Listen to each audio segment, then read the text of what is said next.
Avec nous en plateau, Bruno Darou. Bonjour Bruno. Bonjour Julien. Cela fait bientôt une semaine que la contestation a lieu, mais on l'a vu, ces dernières heures ont été très violentes. Oui, ces manifestations, elles deviennent de plus en plus violentes, elles prennent de l'ampleur. Hier, mardi, a donc été une journée chaotique à Port-au-Prince et dans plusieurs villes du pays. Donc, c'est une forme de désespoir social, en fait, qui déboule des quartiers populaires, qui ne voient pas leur situation quotidienne s'améliorer. Bien au contraire, dans l'un des pays qui est déjà l'un des plus pauvres de la planète, Julien, Haïti, c'est un petit État de 28 000 km² qui a déclaré son indépendance de la France en 1804 et qui est peuplé de 11 millions d'habitants. Et bien, sur l'ensemble de cette population, les organisations internationales estiment que 60% de la population vit avec moins de 2 dollars par jour. Alors, hier mardi, on est encore monté d'un cran. Depuis 6 jours maintenant, ces manifestants dénoncent leurs conditions de vie. Depuis précisément le 7 février,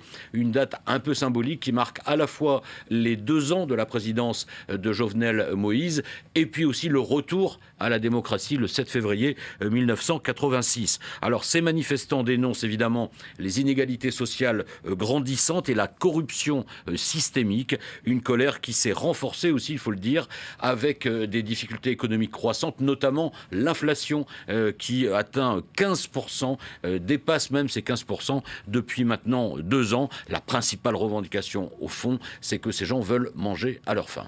Et c'est la première grande crise pour le président Moïse. Oui, car justement, lors de sa campagne électorale, Jovenel Moïse avait promis qu'avec lui, ce serait différent. Il avait promis, je cite, de mettre à manger dans toutes les assiettes et de l'argent dans les poches. Eh bien, 2 ans plus tard, trop d'assiettes sont encore vides et l'argent, il semble être allé plutôt dans les poches de proches de Jovenel Moïse. C'est d'ailleurs en fait ce qui a mis le feu aux poudres pour ces manifestants.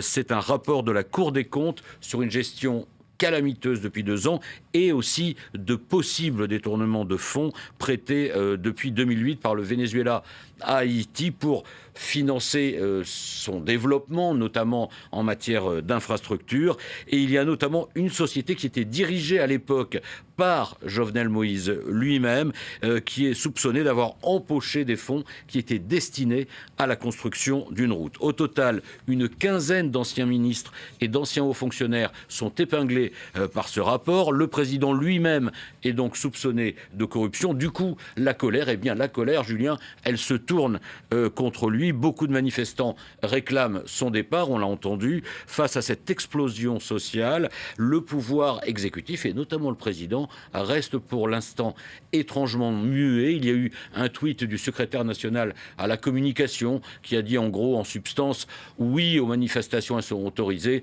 non au pillage, non aux violences. On connaît ça. Jovenel Moïse va sans doute devoir sortir rapidement de son silence, mais pour dire quoi, c'est toute la question. Il va devoir parler pour annoncer des choses concrètes, sinon la situation risque de s'envenimer encore. Oui, on rappelle le dernier bilan, 6 morts en Haïti donc. Merci beaucoup Bruno.